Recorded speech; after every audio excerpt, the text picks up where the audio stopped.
좀 인사 나눴으면 좋겠습니다. 그러면서 여러분 좀 피곤할 수 있는 시간입니다. 특히나 바깥 날씨는 춥고 안 날씨는 따뜻하고 기타 바람은 따스한 바람으로 우리를 녹여줄 때쯤 되면 나도 모르게 봄바람과 같이 느끼면서 노곤노곤해지기 시작합니다. 이건 우리가 뇌에게 속고 있는 거예요. 사랑하는 성도 여러분, 영성의 자리가 일어나는 자리에서 뇌에게 속지 않는 우리가 되길 바랍니다. 그래서 옆 사람에게 이렇게 인사합시다. 주님이 지금 당신을 기다리고 있습니다. 우리 함께 인사 나누겠습니다. 여러분, 저 어린 시절에 말이죠, 예배의 자리로 참여하면 하나님께서 나를 만난 거고 나도 하나님을 만난 거라 생각했습니다. 근데 우리 권사님들 정도 아니면 우리 모든 성도님들은 다 알고 있을 진리를 저는 좀 늦게나마 깨달은 것 같아요. 예배 자리에 참여하면 하나님을 만나러 나는 온 거, 그리고 예배 자리에 참여했다면 나는 하나님을 만난 거라고 생각을 했습니다. 그리고 나서 여러분 돌이켜 생각해 보니까 저의 어린 시절에는요, 예배 열심도 있었고 참여도 열심히 했죠. 그러니 저번에도 말씀드린 것처럼 저는 공예배를 빠져본 적이 없어요. 단 한 번, 딱 한 번 수요 예배, 제가 아르바이트가 너무 하고 싶어서 고등학교 3학년 때 알바한다고 한 번 수요 예배를 빠졌습니다. 그날 빠지고 마음이 너무 무거워서 알바를 그만뒀죠. 그 이후로는 여러분 저는 지금까지 공예배를 빠져본 적이 없어요. 그러니 이 예배 시간에 내가 간 것만으로도 얼마나 자랑스러웠겠습니까? 그리고 저는 그렇게 하나님을 만나서 예배했다 생각했습니다. 근데 이제 과거를 돌이켜보는 겁니다. 그렇게 열심히 예배했던 내 어린 시절의 모습과 젊은 시절의 모습, 예배 마치고 돌아서면요, 감동적인 이야기도 좀 남고 하나님의 말씀을 통해서 깨달았던 것도 하나 둘 있다고 느껴졌어요. 그리고 집으로 돌아가면 잠깐 말씀이 묵상되기도 했어요. 그런데 저는 확신합니다. 그때 예배를 통해 하나님을 만나지 못했습니다. 지금 저에게 한 번쯤 여러분 물어봐 주시겠어요? 지금의 당신의 예배는 어떻습니까? 지금 당신 목사님의 예배는 어떠합니까? 여러분 똑같이 이 예배 자리에 참여하고요, 똑같이 찬양하는데 이 예배를 마치고 돌아서면 예배가 더 사모가 되어집니다. 다르더라고요. 예전에는요, 예배를 마치고 돌아서면 말씀을 들었고 기억한 것으로 내가 살아갈 시간들을 계산했어요. 근데 요즘은 예배를 마치고 돌아서면 또 예배가 기다려져요. 하나님을 또 예배하고 싶은데, 하나님을 또 찬양하고 싶은데, 내가 하나님 앞에 또 나아가서 주님의 놀라우심을 소리치고 예배하고 싶은데, 나 주님을 또 예배하고 싶다. 그 마음이 이상하게 커져만 갑니다. 그래서 여러분 수요 예배 기다려지고 금요 예배 기다려지고 주일 밤 예배 기다려지고, 이게 어떻냐고요? 저희 원로 목사님께서 한 번씩 수요 예배 설교 본문을 저한테 보내주세요. 그러면 저는 살짝 밀어놓고 저부터 예배하고 하나님 설교 이것도 전하고, 그리고 우리 원로 목사님께서 이번 주에 나 아니었나? 라고 연락이 오실 때 되면 저는 다음 주입니다 라고 말씀을 드릴 때가 있어요. 왜 그러냐고요? 모르겠습니다. 너무 기다려지고 너무 사모가 됩니다. 말씀을 증언하는 시간도, 이렇게 말씀을 함께 나누는 시간도, 돌이켜 앉아서 예배하는 시간도, 물론 아마 다다음 주 우리 원로 목사님께서 수요예배 설교하실 텐데요, 그럼에도 여러분 하나님의 말씀을 함께 나누는 이 자리와 예배 시간 속에 느껴지는 영성이 너무너무 은혜가 되어져요. 저는 우리 성도님들 모두에게 질문해 봅니다. 그리고 옆 사람에게 인사 나눴으면 좋겠습니다. 당신의 예배는 기다림의 예배입니까? 지나가는 예배입니까? 함께 물어보시죠. 그러면서 잠도 깨세요. 여러분 잠 깨라고 지금 인사시키고 있는 거예요. 주무시지 말라고. 아니 목사님 어떻게 이런 인사를 시키나 놀라실 수 있지만 여러분 잠 깨라고 시킨 겁니다. 저도 굳이 그런 거 하지 않습니다. 그런데 한 번쯤 스트레칭도 하시고요, 영성이 일어나십시오. 예배는 살아있어야만 합니다. 오늘 우리 본문의 말씀 함께 읽어보았으면 좋겠습니다. 같이 읽어볼까요? 48절입니다. 함께 읽습니다. 시작.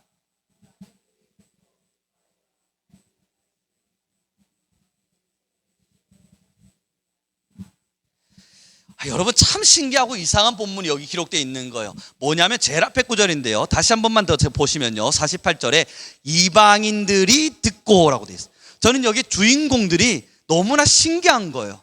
이방인이라고 하는 지칭이 정확하게 기록되어 있습니다. 이건 뭐냐면 하나님을 믿는다고 고백하고 있는 이 선민 사상에 빠져 있는 이스라엘 사람들 말고, 이스라엘 민족들 말고, 하나님의 택한 족속이라 불림받았던 그 사람들 말고, 사실상 유대인들 입장에서는, 이스라엘의 입장에서는 하나님이 버린 자, 하나님의 사랑을 받지 못할 자, 구원의 반열에 서지 못할 자들이 이방인이거든요. 그 이방인들이 뭐라고 이야기하냐면 말씀을 듣고 하나님을 찬양하기 시작하는 거예요. 그 말씀으로 인하여 하나님을 찬양하고 예배하고 하나님을 경배하는 거예요.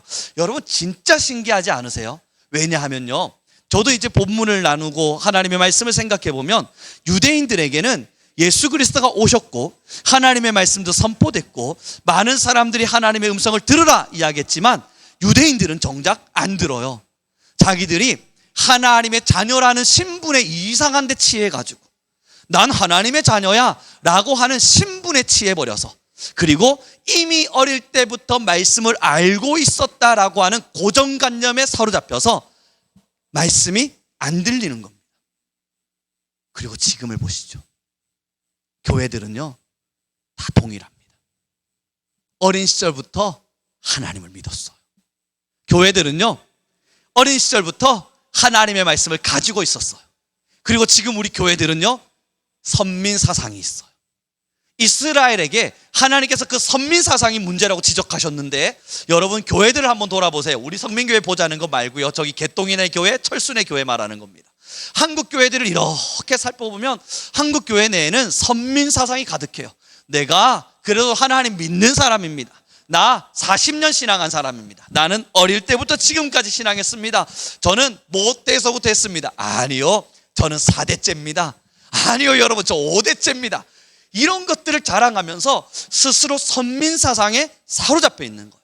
문제가 뭔 줄 아세요? 선민사상, 주일학교 때부터 말씀을 배운 사람, 그리고 어느 정도 적당히 주의 말씀을 안다는 사람들은 길을 닫습니다. 놀라워요 여러분. 기가 닫혀 있습니다. 찬양으로는 이번 금요일날 찬양한 것처럼 열려라 에바다 찬양하지만 그 열려야 될 대상은 내가 아니라 저 사람이에요. 그래서 찬양을 하면서 나에게 열리기를 바라는 간절함이 아니고 저 사람들에게 제발 열렸으면 좋겠다는 마음으로 열려라 에바다 찬양을 하는 거예요. 나는 아닌 겁니다. 왜냐하면 나는 잘 믿고 있으니까, 적당히 주님을 잘 따라가고 있으니까. 이스라엘 민족들이 그랬던 거예요. 예수님이 오셨고 그리스도의 복음이 선포되는데 유대인들은 예수님의 음성에, 그리고 제자들이 가르쳐오는 성경에 귀를 닫아버립니다. 고정관념에 사로잡혀버려요. 선민사상 속에서 자기들은 잘 믿고 있다 생각해버려요.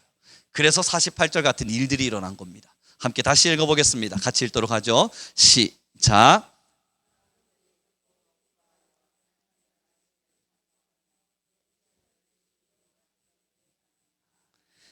여러분, 그러면 우리 질문이에요.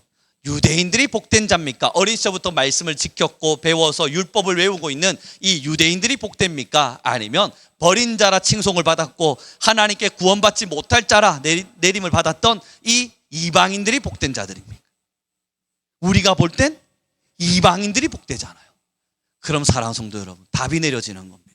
혹시 우리 안에 선민사상이 남아있다면요, 혹시 우리 안에 말씀을 나는 적당히 알고 있다는 생각들이 있다면요, 나는 하나님을 너무너무 사랑하는 걸 이라고 하는 마음의 고백들이 있다면요, 가끔씩 유대인의 신분을 벗어두고 이방인의 마음으로 가보셔야 됩니다. 이방인의 마음으로 잠시 떨어져 있어야 돼요. 스스로 고백하는 거예요. 난 하나님을 사랑하지 않는 사람입니다. 난 주님의 말씀을 모르는 사람입니다. 난 예배하지만 예배하지 못할 자입니다. 난 여전히 하나님의 말씀 앞에 서지 못할 사람입니다. 난 여전히 하나님으로부터 버림받을 사람입니다. 그 이방인의 자리로 와서 보세요. 그리고 나서 보면 지금 내가 예수님을 붙잡기 위해서, 신앙을 붙잡기 위해서 얼마나 열심히 나아가야 될지, 그리고 내가 얼마나 멀리 동떨어져 있는지를 볼 수 있게 만들어줍니다. 여러분, 예전에 말씀드린 것처럼요, 저는 어린 시절부터 사역을 시작했어요. 22살. 전국에서 전도사 사역 빠르게 시작하기로 따지기 시작하면 저 따라올 사람 별로 없다 생각합니다. 22살 겨울에 저는 전도사가 되었어요. 이 전국에서 여러분 아마 저만큼 빠른 사람 정말 없을 겁니다. 교만이 하늘 꼭대기까지 차 있는 겁니다. 신학교를 갔거든요. 신학교에 가서 22살 겨울이 돼서 탁 신학교에 들어와서 보니까 선배들도 전도사가 아닌데 나는 전도사네요. 친구들은 우룡이에게 와서 우룡아, 너 사역하니까 어때? 사역을 저한테 물어보기 시작하네요. 야, 우리 신학교 전체에서 전도사 사역을 하고 있는 사람은 나뿐이네요. 얘들아, 사역이 뭔지 궁금하지?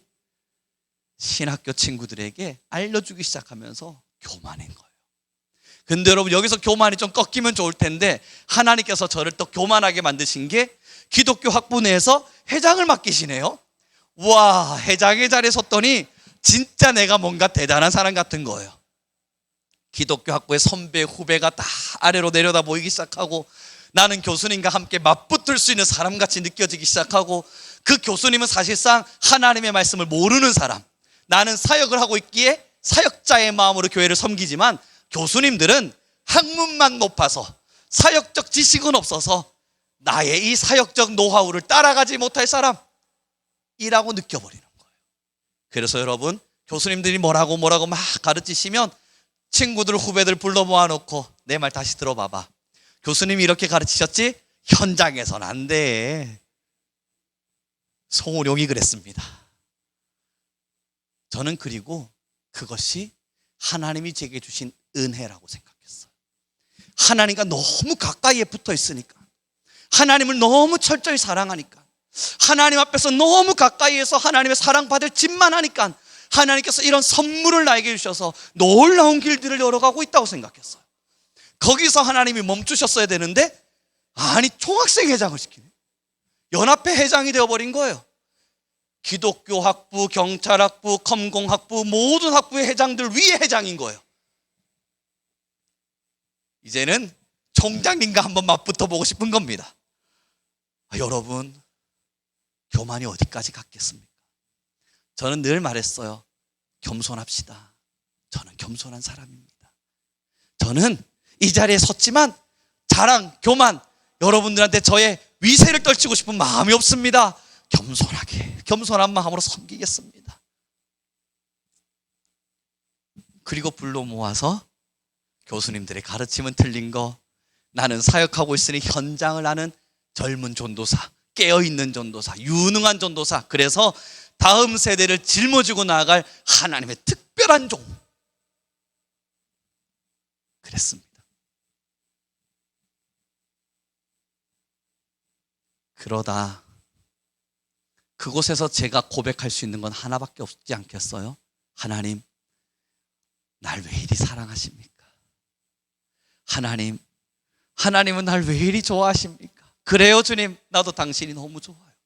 그렇습니다, 주님, 나도 당신을 너무너무 사랑해요. 하나님과 제 관계가 너무 뜨거운 것만 같았어요. 하나님께 매일매일 고백하는 건요, 하나님의 말씀이 너무 좋아서 사랑합니다, 좋습니다, 주님뿐입니다. 전 그렇게 주님을 찾았습니다. 그러다 하나님께서 한순간에 꺾으셔서 나락으로 탁 보내시는데, 거기에 딱 서서 바라보니 저는 원래 이 자리였던 겁니다. 하나님이 나를 버렸구나. 하나님께서 나를 지금 너무 강하게 시험하시는구나. 내가 무엇을 잘못했기에 하나님이 나를 이렇게 매몰차게 치시는가. 밤새 울면서 식음을 전폐하고 잠자리 들지 못하고, 여러분 지금은 약간의 살집이 있지만 그때 당시 여러분 저 살집이 있었거든요. 그런데 고난과 시험을 당할 때 제 몸무게, 최저 몸무게를 찍었어요. 63kg. 바닥으로 찍고 있었다고요. 밥이 모래 씹는 것 같았어요. 우리 성도님들 한 번씩 말씀하시더라고요. 밥을 먹을 때 모래 씹는 것 같다고. 저 그때 밥을 먹으면 모래 씹는 것 같았어요. 어느 정도로 힘들었냐고요? 매일 아침 딱 눈을 뜨면 이빨이 내려앉아요. 이게 여러분 이상한 느낌입니다. 잇몸이 아리하면서, 아시죠? 아시는 분들 아실 텐데요, 잇몸이 아리하면서 잇몸이 내려앉는 게 느껴져요. 고통스러운 거예요. 하나님이 날 버렸다. 그런데 여러분, 그 자리에 서서 기도하다 보니 알겠는 게 있었습니다. 주님께서 제게 깨닫게 하신 건, 전 한 번도 하나님 옆에 있어 본 적이 없었습니다. 정말 하나님을 친밀하게 사랑해서 그때 교만이 꼭대기까지 차오를 때에 그때 말했던, 주님 옆에 나는 있습니다, 나는 하나님 옆에 붙어 있습니다 라고 고백했던 그 자리에 사실 저는 단 한 번도 서본 적이 없었던 거예요. 그리고 그 나락에 서서 보니 제 현실이 보이기 시작합니다. 사랑하는 성도 여러분, 때로는 이방인의 자세를 가져보십시오. 지금 오랜 신앙을 걷다 보면요, 우리는 매몰됩니다. 내 신앙의 연수에 매몰되고 우리가 예배를 안 빠지다 보면요, 저처럼 예배 안 빠지는 사람이라는 그 자랑 앞에 우리는 신앙이 매몰되기 시작합니다. 적당히 성경을 배우고 알다 보면요, 성경을 알고 있다는 그 사실이 하나님을 알고 있는 것처럼 착각하게 만들어줘요. 창세기에 있었던 배경, 출애굽기에 있었던 사건, 마태복음에 일어났던 많은 상황들, 그 많은 스토리들을 머리에 담고 베드로에게 있었던 일들을 내게 접목시켜가면서 많은 나눔들을 하다 보면 그 성경 지식 속에서 마주한 하나님이 내가 오늘 현실 속에서 마주한 하나님인 것처럼 착각이 일어나기 시작하는 겁니다. 그래서 하나님과 정말 가까이 있는 사람이라 여겨지는 거예요. 유대인들이 그랬던 겁니다. 토라를 외우고 있으니, 모세오경을 외우고 있으니 이들이 하나님과 멀리 있을 이유가 없죠. 아브라함으로부터 시작되어졌던 장로의 유전들을 가지고 있으니 여러분, 이들이 하나님으로부터 멀어졌다 말할 리가 없죠. 매일매일 제사를 드리면서 성전을 찾으니 이들이 하나님을 멀리했다고 말할 이유가 없지요. 그러나 정작 주님은 그들을 떠났습니다. 유대인들은 선민 사상 속에서 알고 있는 말씀대로 자신들이 가고 있다 말했지만 사실 복음의 역사는 이방인들에게 일어나고 있었습니다. 그러니 여러분, 다시금 부탁드려 봅니다. 한 번쯤은 신앙의 모든 걸 내려놔 보세요. 쌓아왔던 공로도 내려놓고 걸어왔던 길도 내려두고 내가 지금까지 만들어 놓은 예쁜 성들도 다 무너뜨려서 벌거벗은 자처럼 하나님 앞에 서서 하나님께 이렇게 고백해 보세요. 주님, 난 버려진 자입니다. 주님, 나는 하나님의 사랑을 받을 자격이 없는 자였습니다. 하나님, 나는 여전히 하나님과 너무 멀리 있어서 주님의 사랑을 느끼지 못합니다. 그 고백들 속에서 철저하게 나의 현실을 보게 됩니다. 어제 저녁에요, 저녁은 아니죠, 오후쯤에 하나님께서 저에게 갑작스럽게 기도를 요청하셨습니다. 그래서 1시 반쯤 시간이 되어서 저는 기도의 자리에 들어갔습니다. 우리 기도하고 기도해도 하나님이 무엇 때문에 저에게 기도를 요청하셨는지 답을 찾을 수가 없었습니다. 마음속에 기도해야 된다 우령아, 지금 기도해야 된다 우령아 하는 마음이 저한테 강타하듯이 찾아왔는데, 하나님 왜요? 무슨 일이 있습니까? 하는 마음은 드는데 기도 제목은 모르겠는 거예요. 그런데 하나님께 저에게 기도하래요. 다행스럽게 그때 저희 아내가 아이들 다 데리고 내려갔고 저희 집에 저 혼자 있었어요. 할렐루야. 하나님께서 기도를 요청하실 때 무릎부터 꿇어야지. 여러분, 모든 것을 전폐했습니다. 핸드폰은 끄고 시계로 알람 울듯이 저에게 문자 카톡 신호 주는 거 다 빼버리고 집에 불을 다 껐습니다. 그리고 조용히 무릎을 꿇었어요. 주님, 무엇 때문에 지금 기도를 요청하십니까?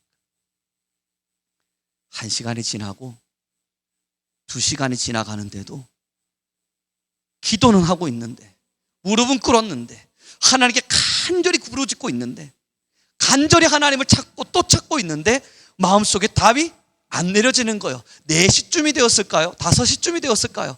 저희 아내가 집으로 올라오는 거예요. 화들짝 놀라서 거기 부탁 들었더니 무슨 죄 짓고 있었어요? 왜 그렇게 놀래요? 라고 이야기하는데, 여러분, 기도를 멈추면 안 되겠는 겁니다. 그래서 아내가 잠시 어디론가 갔을 때, 방 안에 어디론가 다니고 있을 때 저는 부엌 구석으로 숨어버렸습니다. 아무도 나를 못 찾도록 말이죠. 그리고 그곳에 숨어서 다시 혼자의 기도의 시간에 들어갔습니다. 뭘까? 5시간 넘어가는데도 답이 내려지지가 않는 겁니다. 뭐지 이 기도에 대한 요청만 있는 이 마음은? 그리고 있더니 저희 아이들이 6시쯤 되었나요? 헐레벌떡 집으로 올라오는 거예요. 난 아직 기도해야 되는데 이거 어떡하지 생각을 하다가 작은 방 문을 걸어 잠갔습니다. 그리고 다시 기도를 시작할 때 주님께서 저에게 마음을 주셨어요. 무언지는 여러분 제가 여기서 말할 수는 없어요. 하나님과 나 사이의 비밀이에요. 알고 싶거든 오늘부터 하나님께 기도하십시오.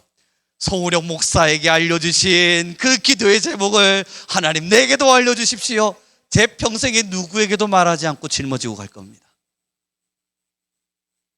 그리고 저는 그 시간 하나님과 뜨거운 사랑을 나누었습니다. 사랑하는 성도 여러분, 사도 바울과 바나바가 복음을 전하기 위해서 1차 전도 여행을 다녔죠. 그 많은 곳곳 안에서 많은 사건과 일들이 일어났는데 기억하십시오. 첫째, 유대인들은 그 복음을 해방하기 위해서 쫓아다녔습니다. 그 복음을 듣는 사람들을 해방했고 복음 안에서 살아나고 있는 자들을 죽이기에 바빴습니다. 사도 바울과 바나바가 하고 있는 일들을 가로막기에 바빴고 또한 작당하고 서로를 모함해서 하나님의 말씀이 전달되고 있음에도 불구하고 거기에 부흥의 불씨를 끄기에 바빴습니다. 그들이 믿고 있는 고정관념, 그들이 가지고 있는 선민사상, 그들이 하나님을 사랑하고 있다 이야기하는 그 거짓된 말들로 인해서 복음이 자라나고 있음에도 불구하고 불을 끄기 시작했어요. 그들의 열심이었습니다. 그러나 하나님은 그들의 열심과 달리 또 다른 열심으로 일하셔서 이방인들을 통하여 복음이 확산되도록 하셨습니다. 저는 지금의 한국 교회들을 봅니다. 사랑하는 성도 여러분, 한국 교회에는요 복음률이 떨어지고 있습니다. 많은 믿음의 사람들이 교회를 떠나가고 있어요. 더 무서운 것은 교회에 다니는 사람들조차도, 신앙을 하는 사람들조차도 진짜 하나님을 사랑하지는 않아요. 적당히 하나님을 사랑하면서 헌신하며 나아가긴 하죠. 그런데 여러분, 이상합니다. 우리는 버림받았다 말했던 저 나라들, 때로는 무슬림의 국가 속에서, 저 북한의 현장 속에서, 때로는 중국의 현실 속에서 하나님으로부터 버림받았구나 생각되어졌던 그 나라들 속에서는 사람들이 살아나고 있어요. 믿음을 가지기 시작했고 주님 앞에 자신의 모든 것을 드리기 시작했어요. 선민사상 속에 사로잡혀 있었던 한국 교회가 아닌 하나님은 지금 이방 교회들을 깨우고 있는 겁니다. 이제 돌아봐야 되지 않겠습니까? 우리의 신앙을 정말 한 번쯤 점검해 봐야 되지 않으시겠어요? 사랑하는 성도 여러분, 우리의 믿음을 정말 한 번쯤 다시금 돌아봐야 될 때가 되었다 생각되지 않으십니까? 물론 우리 성민교회, 또 우리 권사님들, 장로님들, 또한 청년들 하나님의 말씀 안에서 여기까지 열심히 오셨습니다. 그걸 부정하진 않아요. 여러분들이 하나님의 말씀대로 살기 위해서 노력했던 수많은 시간들을 부정하는 게 아닙니다. 그러나 가야 될 길이 아직 남아있잖아요. 지금까지 왔던 길이 나의 신앙의 끝이라면 우리 모두 다 함께 박수 칠 수 있겠지만 여전히 가야 될 길이 남아있지 않습니까? 그 가야 될 길 속에서 하나님을 정말 사랑하면서 끝까지 사랑하면서 가야 되지 않겠어요? 우리 옆 사람에게 마지막 인사 이렇게 나눴으면 좋겠습니다. 우리 믿음을 끝까지 지킵시다. 솔직한 말씀입니다. 우리 성도님들은 이러한 설교들과 내용들을 들으셔도 마음으로도 영으로도 받아들이실 수 있으리라 저는 확신하기에 이렇게 말씀을 전해봅니다. 한국교회는 병들었습니다. 그리고 한국의 성도들도 병들었습니다. 더 정확히는 목회자들도 병들었습니다. 저는 건강한가? 그렇지 않습니다. 우리는 건강한가? 그렇지 않습니다. 그러나 우리는 병들었음을 깨달을 수 있는 지혜는 있어야 합니다. 우리가 얼마나 병들었는지를 깨달을 수 있는 지혜가 있어서 조금은 더 기도하고 조금은 더 힘을 내고 조금은 더 주님의 말씀 앞에 서야만 합니다. 사랑하는 성도 여러분, 저를 바라보세요. 선민사상 버리셔야 돼요. 지금부터 직분도 내려놓으셔야 돼요. 저 한 번씩 솔직하게 말씀드려서 교회 내에 제발 직분이 없었으면 좋겠다 하는 생각도 해요. 그러다 보면 이단 나오니까 말하지 않고 있을 뿐, 하지 않고 있을 뿐, 여러분 한 번씩은 교회 내에 직분이 없었으면 좋겠다. 왜 그런 줄 아세요? 그 직분이 신앙이 돼버리는 순간들이 있더라고요. 그 직분이 내 신앙을 보증하고 또 이 직분이 내 신앙을 적당히 드러내고 있는 그러한 명예가 되고 있는 걸 보면서 야, 이 직분 좀 사라졌으면, 그런 마음들을 가질 때 몇몇의 이단들이 직분을 없앴잖아요. 그래서 안 되겠다, 우리가 없애는 순간 우리도 이단될 수 있다 싶어서 그 규칙을 따를 뿐이에요. 그러나 여러분, 직분이 우리에게 주어진 이유는 그 직분이 우리의 믿음을 증명하는 것이 아니라 그 직분대로 살기 위해 싸워내라고 주어진 겁니다. 목사는 목사로서의 직분이 있는 거예요. 우리 집사님들은 집사님으로서의 직분이 있고, 권사님들은 권사님으로서의 직분과, 장로님들과 성도들은 성도로서의 직분이 있는 거예요. 그러나 한 번쯤은 이거 다 내려놔야 됩니다. 직분도 내려놓고 내 신앙의 연수도 내려놓고. 여러분 몇 명 정도 전도하셨어요? 저 전도한 숫자 따져보면 그래도 우리 교회 내에서 적지는 않을 겁니다. 그것도 내려놓고 성경 몇 독 정도 하셨습니까? 성경 몇 독 했는지 따져보면 여러분 저 자랑할 만한 거리 있습니다. 그러나 그것도 여러분 내려놓고 우리 권사님들, 장로님들 그거 한번 다 내려놔 봐요. 그리고 걸어왔던 길이 아니라 지금 나와 하나님과의 관계가 어떤가? 나는 지금 교회 성장에 아니면 하나님의 말씀의 복음 성장에 가로막혀 있는 장벽인가? 아니면 부흥에 열심히 되어서 살아나고 있는 성도인가? 우리는 그것을 돌아봐야만 합니다. 우리 현실을 직시해요. 한국교회는 병들었습니다. 이건 부정할 수 없습니다. 한국교회가 병들었다는 것이 우리는 다르다, 저들은 병들었지만 우리는 건강하다, 그렇게 말할 수 없어요. 우리도 같이 병들었습니다. 그러나 병들었음을 깨달았다면 병원을 가면 되는 거예요. 고치면 되는 거고 수정하면 되는 거예요. 그렇게 하나님을 찾으셔야만 합니다. 오늘의 본문을 그래서 다시 한 번 더 읽었으면 좋겠어요. 같이 읽겠습니다. 48절입니다. 같이 읽습니다. 시작.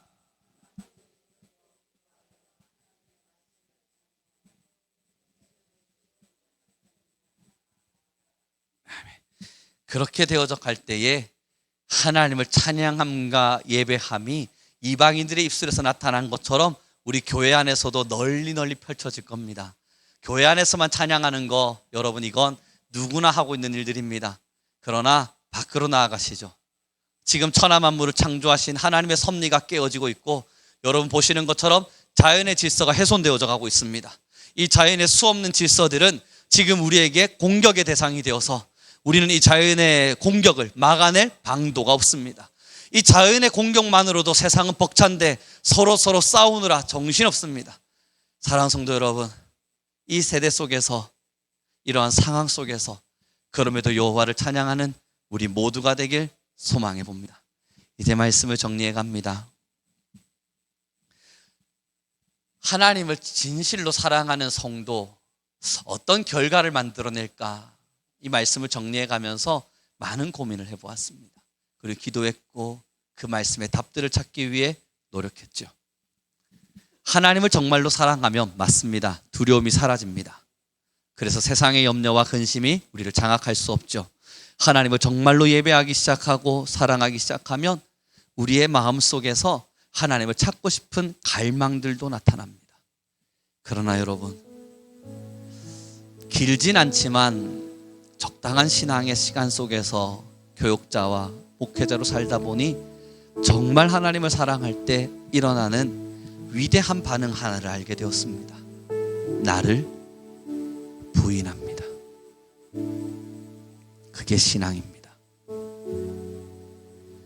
나의 마음을 부인하고 나의 길을 부정하고 나의 삶을 내려둡니다. 송우룡이란 이름을 지우기 위해 노력합니다.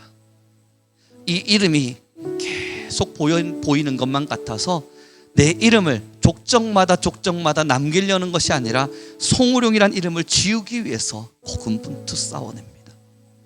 참 신기해요. 예수님을 믿는다는 건 정말 신기해요. 세상 사람들은 내 이름을 남기기 위해서 노력하는데 우리는 우리의 이름을 지우기 위해서 노력해야 됩니다. 그래서 매일매일 우리 성민교회를 떠올릴 때면요, 저는 늘 은퇴의 날을 생각합니다. 아직 한참 남았지만 그러나 늘 기도해요. 내 목회의 어느 날의 은퇴에는 이렇게 은퇴가 되어야 한다. 그렇게 나는 내 이름을 지우며 살아야 한다. 성도님들의 가슴 속에서 송우룡이란 이름을 지우고 우리 성도님들의 마음 속에서 송우룡이란 이름을 지우고 어쩌면 목회자들의 이름은 지워지며 그곳의 모든 성도가 하나님만을 바라보며 살아갈 수 있도록. 사랑하는 성도 여러분, 이름을 지우며 산다는 건 쉽지 않습니다. 그러나 진짜 예수님을 사랑하게 되면 우리의 이름을 지우게 됩니다. 어떠세요? 여기에 기념비 하나 만들어서 우리 권사님들 이름들 한 번씩 박아둘까요? 우리 교회를 위해 수고해 주신 분들. 그래서 박권사님, 모권사님 이렇게 이름 좀 새기고, 아니면 교회 입구 올라오는 길에 영아인들은 손 찍잖아요. 그런 것처럼 우리 성도님들 수고하셨으니까 손 딱딱딱 찍어서 우리를 위해 40년간 기도하신 어느 권사님의 기도의 손. 여러분 이런 거 필요하십니까? 어느 한 교회 갔더니 있더라고요. 제가 그거 보고 말씀드리는 거예요. 갔더니 손이 한 수백 개가 찍혀 있는 거예요. 이게 뭐지? 하고 들여다봤는데 우리 교회를 위해 60년간 기도하신 모 권사님의 손, 우리 교회를 위해 수십 년간 기도해 주신 모 집사님의 손 다 찍혀 있는 거예요. 필요하세요? 말씀하십시오. 필요하다면 개인적으로 만들어다가 소포로 보내드릴게요. 고이 간직하실 수 있도록. 그러나 여러분, 예수님을 사랑하고 나니 나를 지우기에 바빠지기 시작합니다. 예전에 젊은 시절 사역을 할 때는 사람들이 저를 안 알아줘서 속상했습니다. 열심히 하는데 왜 사람들이 나를 안 알아주는지 속상했습니다. 그러다 저를 알아주면서 좀 지켜 세워주면 그게 그렇게 행복했습니다. 나도 좀 같이 끼어서 대화를 시켜줬으면 좋겠는데 자기들끼리 꽁냥꽁냥 대화하고 나는 저 멀리 떨어뜨려 놓으면 외롭다, 이것이 사역자의 길인가 투정하면서 마음이 불편했습니다. 그러다 그들의 대화 속에 들어가서는 그들 한 분 한 분의 이야기를 듣기보단 그렇게 하는 거 아니죠, 이렇게 하는 거죠, 가르치기에 급급했습니다. 얼마나 교만했던지 그들이 그래요, 역시 송우령 전도사님, 그게 그렇게 좋았습니다. 서울에서 사역을 하고 있는 중에 전안에 있는 학생들 30여 명이 제가 그립다고 올라왔을 때 너무 귀한 자랑거리가 돼서 저 그거 간증하느라 여러분 서울 사역하면서 애들한테 만날 때마다 너희들은 나를 배척하지만 천안에서 나와 사역했던 이 친구들은 봐, 나 보려고 여기까지 오잖아. 너희들은 나를 귀하게 여기지 않지만 나 보통 일반 교회 가면 귀한 받는 사람이었어. 자랑하기 바빴어요. 지금은요, 요즘은요, 하나님께 매일 회개하며 살고 있습니다. 주님, 그때 그 자랑했던 모습들 주님 얼마나 속상하셨습니까? 주님, 그 작은 내 이름이 드러나지 않는다고 하나님 왜 이 사람들은 나를 인정하지 않습니까? 왜 나를 끼워주지 않습니까? 왜 나와 함께하려 하지 않습니까? 외쳤던 제 목소리 하나님 얼마나 속상하셨습니까? 기도하며 살아갑니다. 이방인이 아니었던 거예요. 유대인처럼 난 특별한 사람이라 생각했던 거예요. 난 특별한 선택을 받아서 하나님으로부터 사랑받을 만한 자격이 있는 사람이라 착각한 거예요. 여러분, 우리는 이방인입니다. 이방인의 신앙을 포기하셔서는 안 돼요. 선민 사상에 사로잡히면 그것이 우리의 신앙인 것처럼 보이지만 하나님으로부터 버림받는 근거가 됩니다. 이 시간 같이 기도합시다. 함께 기도해 갈 때에 하나님, 이제 우리의 마음에 주님을 너무나 사랑합니다. 하나님을 사랑하기에 나의 사랑의 주 예수님만의 이름 높임을 받기를 원합니다. 하나님께서 우리 성민교회 가운데 함께 하시사 언제나 능력과 건세를 더하시고 우리 모든 하나님의 자녀들이 깨어나게 도와주옵소서. 그렇게 하나님의 나라를 위하여 하나님의 말씀을 위하여 살아나되 하나님, 혹여 우리의 마음속에 새겨진 선민사상과 혹여 우리의 마음속에 새겨진 하나님의 말씀을 알고 있다는 교만함이 있다면 여호와여, 이방인의 신앙으로 돌아가게 하여 주옵소서. 그러므로 주의 이름을 온전히 찬양하며 하나님을 참되게 예배하는 우리 모두가 되게 하여 주소서. 우리 주여 한번 부르시고 간절히 기도하며 나아가겠습니다. 주여